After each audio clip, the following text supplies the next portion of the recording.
حضرات سب سے پہلی چیز، حاجی جب حج کرنے کے لیے نکلے اور معتمر جب عمرہ کرنے کے لیے نکلنے سے پہلے اپنے عقیدے کی اصلاح کر لے۔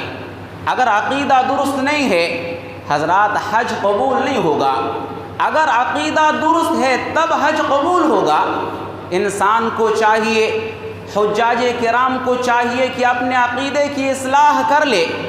اور حضرات یہ جو سفر ہو، سفر کا مقصد، حج کا مقصد، خانہ کعبہ کو دیکھنے کا مقصد، مسجد حرام کے اندر نماز کی ادائیگی کا مقصد صرف اور صرف اللہ کو خوش کرنا ہو، غیر اللہ کو خوش کرنا مقصد نہ ہو۔ کیونکہ بہت سارے لوگ ایسے ہیں جو حج کا یہ سفر کرتے ہیں غیر اللہ کو خوش کرنے کے لیے۔ حج کے پیکج میں بغداد کے سفر کو مقدم کیا جاتا ہے۔ یہ عقیدہ رکھا جاتا ہے کہ اگر عبد القادر جیلانی رحمۃ اللہ علیہ کی قبر کی زیارت کرتے ہوئے ہم مکہ مکرمہ پہنچیں گے، حج کریں گے، تب ہمارا حج قابل قبول ہوگا، ورنہ ہمارا حج قبول نہیں ہوگا۔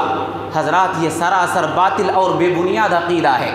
یہ بھی عقیدہ رکھا جاتا ہے کہ اگر مکہ مکرمہ کے اندر حج کرنے کے بعد ہم نے مدینہ منورہ کی زیارت نہیں کی، روضہ رسول کی زیارت نہیں کی، پھر بھی ہمارا حج مکمل نہیں ہوگا۔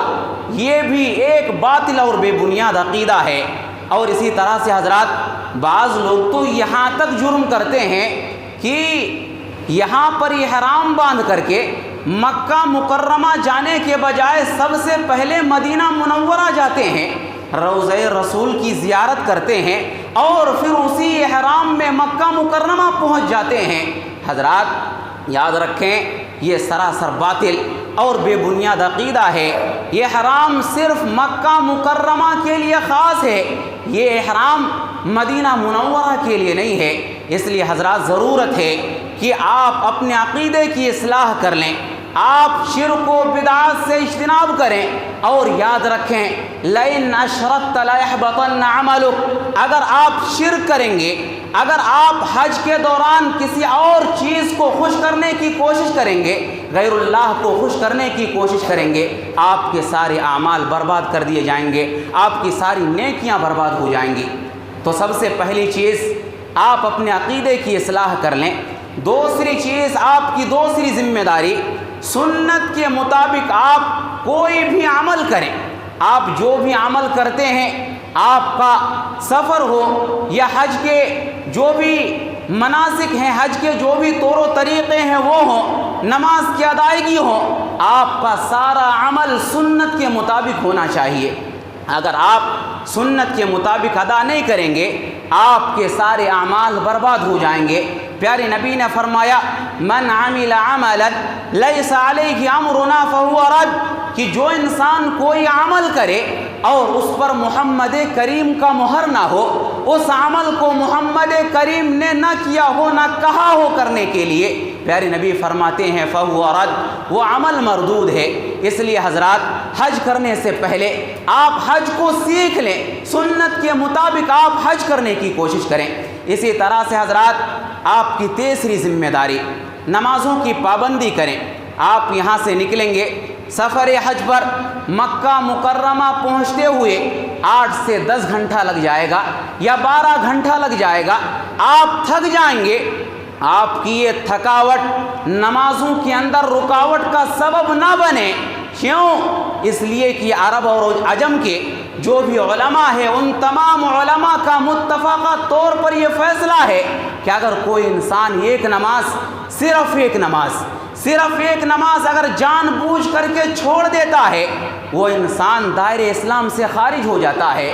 حضرات اگر آپ اسلام سے نکل جائیں، آپ ایک حج کیا، زندگی بھر ہر سال حج کرتے رہیں، آپ کا حج قبول نہیں ہوگا۔ اس لیے حضرات سفر و حضر کے اندر آپ کسی بھی حالت میں کیوں نہ ہو، جہاں کہیں پر بھی ہو، آپ نمازوں کی پابندی کریں۔ اسی طرح سے حضرات آپ کی چوتھی ذمہ داری، حرام مال سے اجتناب کریں، حلال مال کو اس سفر کے لیے توشہ بنائیں۔ کیوں؟ اس لیے کہ پیارے نبی نے فرمایا ساری کائنات کے لوگوں کو مخاطب کر کے ایھا الناس، اے لوگوں یاد رکھو، ان اللہ طیب لا یقبل الا طیبا، اللہ رب العالمین پاک ہے اور پاکیزہ چیزوں کو اللہ رب العالمین پسند فرماتا ہے۔ اس کے بعد پیارے نبی صلی اللہ علیہ وسلم نے ایک آدمی کا تذکرہ فرمایا، ایک ایسا آدمی جو لمبا سفر کرتا ہے، وہ پراگندہ حالت میں ہے، اس کے بال غبار آلود ہیں۔ پیارے نبی فرماتے ہیں وہ انسان اپنے دونوں ہاتھوں کو آسمان کی طرف بلند کرتا ہے، کہتا ہے اے میرے پروردگار، اے میرے پروردگار۔ پیارے نبی فرماتے ہیں اس انسان کا کھانا حرام ہے، اس انسان کا پینا حرام ہے، اس انسان کا لباس حرام ہے، اس انسان کی پرورش حرام سے کی گئی ہے۔ پیارے نبی نے فرمایا فَأَنَّا يُسْتَجَابُ لِذَلِكَ، ایسی صورت میں ان تمام چیزوں کے باوجود اس کی دعا کیوں کر قبول کی جا سکتی ہے؟ حضرات کیا پتہ چلا، اگر آپ وہ پیسہ جس کو لے کر کے سفر حج میں نکل رہے ہیں، اگر یہ حرام کا پیسہ ہے، نہ تو آپ کی دعائیں قبول ہوں گی، نہ آپ کی نمازیں قبول ہوں گی، نہ آپ کا یہ سفر حج قبول ہوگا، اور نہ ہی آپ کا یہ حج قبول ہوگا۔ اس لیے حضرات آپ کی ذمہ داری ہے کہ یہ جو اخراجات ہیں، یہ اخراجات آپ حتی الامکان کوشش کریں کہ اس کے اندر ایک روپیہ بھی حرام کا نہ آنے پائے، آپ کا پیسہ حلال ہو۔ اسی طرح سے حضرات ایک پانچویں ذمہ داری آپ یاد رکھیں، آپ سفر حج پر نکل رہے ہیں، اتنا پیسہ لے کر کے آپ نکلیں کہ یہاں سے وہاں تک پہنچ جائیں، اور وہاں پر جتنا دن رک رہے ہیں اور وہاں سے پھر یہاں لوٹ کر کے واپس آ جائیں، آپ اتنا پیسہ لے کر کے حج کے سفر پر نکلیں۔ کہیں ایسا نہ ہو کہ آپ پیسہ لے کر کے نہ نکلیں اور وہاں پر جا کر کے کسی سے آپ پیسے کو مانگتے پھریں، یہ صورتحال نہ آئے۔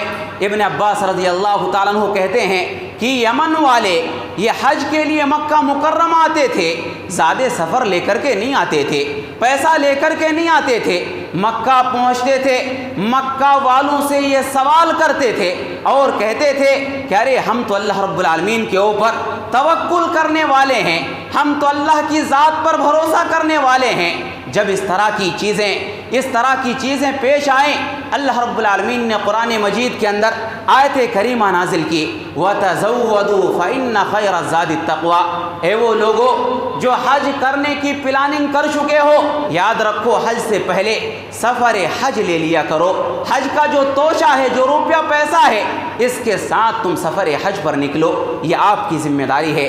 اسی طرح سے حضرات چھٹی ذمہ داری آپ یاد رکھیں، آپ حج کے لیے نکل رہے ہیں، مقصد صرف اللہ کو خوش کرنا ہو، آپ اخلاص کے ساتھ اس سفر پر نکلیں، آپ کا حج اخلاص کے ساتھ ہو، آپ کی نمازیں اخلاص کے ساتھ ہوں، آپ کا یہ سفر اخلاص کے ساتھ ہو۔